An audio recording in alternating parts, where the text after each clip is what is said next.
27,000 ভোটে জয় লাভের পর এবার নিজের বিধানসভা কেন্দ্রে বিশাল বিজয় মিছিল করলেন সোনাইয়ের নবনির্বাচিত কংগ্রেস বিধায়ক আমিনুল হক লস্কর। নিজ বাসভবন থেকে শুরু হওয়া এই বিশাল মিছিল গোটা সমষ্টি পরিক্রমা করে। শতাধিক গাড়ি এবং হাজারো সমর্থকের উপস্থিতিতে উৎসবের আবহ তৈরি হয় পুরো এলাকা জুড়ে। পথের বিভিন্ন স্থানে নবনির্বাচিত বিধায়ককে সংবর্ধনা জানান সাধারণ মানুষ, এমনকি এক্সকেভেটরের উপর থেকে পুষ্পবৃষ্টি করেও শুভেচ্ছা জানানো হয় তাকে। বিজয় মিছিলে অংশ নিয়ে বিধায়ক আমিনুল হক লস্কর বলেন, সমষ্টির উন্নয়নই আমার প্রথম লক্ষ্য।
আজকে যে বাঁশকান্দি ব্লক কংগ্রেসের ব্যবস্থাপনায়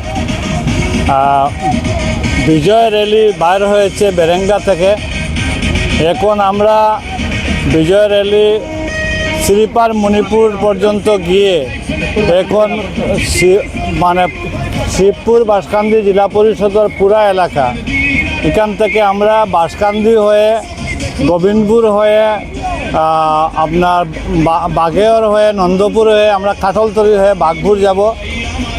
আমি মানুষের 9 তারিখে মানুষ স্বতঃস্ফূর্তভাবে ভোট দিয়েছে পরিবর্তনের পক্ষে। মানুষ চায় পরিবর্তন। আর গত যিনি বিধায়ক ছিলেন উনি কাম কাজে ব্যর্থ ছিলেন। এই ব্যর্থতার কারণে মানুষ ভোটাররা স্বতঃস্ফূর্তভাবে ভোট দিয়েছে আমাকে। আজকে যখন বিজয় র্যালি বার হয়েছে, প্রত্যেক জায়গায় মানুষ থেকে ঘর থেকে মানুষ বার হয়ে উষ্ম সম্বর্ধনা আমাকে দিচ্ছে। আজকে এই অঞ্চলের মানুষকে শোনাই নতুনভাবে এই অন্তর্ভুক্ত হওয়া ভোটার, তারা স্বতঃস্ফূর্তভাবে ভোট দিয়ে আজকে যে আমাকে নির্বাচিত করেছে, এর জন্য এই অঞ্চলের মানুষকে আমি ধন্যবাদ দেই। আর এই অঞ্চলের ভোটারের কাছে আমি ঋণী হয়েছি। এই অঞ্চল কয়েকটা জায়গা এক সময় লক্ষ্মীপুর বিধানসভার এলাকায় ছিল, আর ওই 32 নম্বর উদারবন বিধানসভার এলাকায় ছিল। দেশ স্বাধীনতা হওয়ার পরে যতটা উন্নয়ন হওয়ার কথা ছিল এতটা উন্নয়ন হয়নি। এখন সোনাই সমষ্টিতে অন্তর্ভুক্ত হয়েছে, আর আমি প্রথমবার বিধায়ক হয়েছি এই অঞ্চলের। তাই আমি চেষ্টা করব ওই অঞ্চলকে সুন্দরভাবে সাজিয়ে উন্নত এলাকা করার জন্য, এই অঞ্চলে একটা কলেজের ব্যবস্থা করার জন্য, এই অঞ্চলে একটা স্টেডিয়াম করার জন্য, এই অঞ্চলের রাস্তাঘাট শোচনীয় অবস্থা, এই রাস্তাঘাট করার জন্য, এই অঞ্চলের ঈদগাহ কবরস্থান এমন অবস্থায় যেখানে কোনোদিন কেউ বিধায়ক ছিল কি না এই অবস্থায় আছে। আমার প্রচেষ্টা থাকবে দীর্ঘদিনের অপুরন্ত জিনিস আমি পূরণ করব কম দিনে। ধন্যবাদ।